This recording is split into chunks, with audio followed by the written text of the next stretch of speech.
সালটা 1945। দিনাজপুর জেলায় মুখ কালো করে একটি মেয়ের জন্ম হয়, যার জন্ম নাম ছিল খালেদা খানম পুতুল।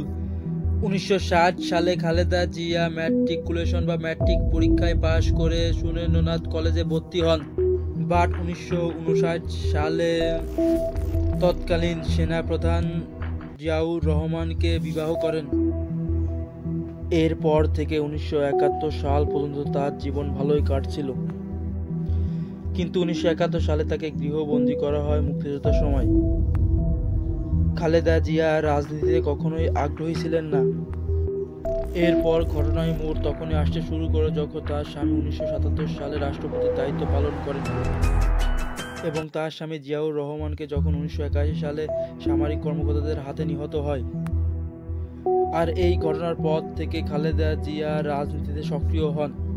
খালেদা জিয়া স্বামীর মৃত্যুর পর সে বিএনপির নেতৃত্বে আসেন এবং তখন দেশের সাবেক সেনাপ্রধান লেফটেন্যান্ট জেনারেল হুসাইন মোহাম্মদ এরশাদের নেতৃত্বে 1982 সালের গণঅভ্যুত্থানের পর 1990 সালে এরশাদের পতনের পর গণতন্ত্রের নেতৃত্ব দেন।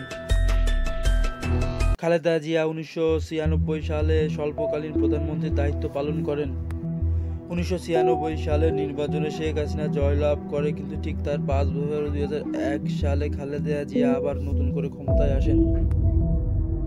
ভিডিওতে যদি কোনো ভুল কথা বা বলে থাকি তবে ক্ষমা দৃষ্টিতে দেখবেন এবং পারলে একটা নতুন সাবস্ক্রাইব করে দেবেন।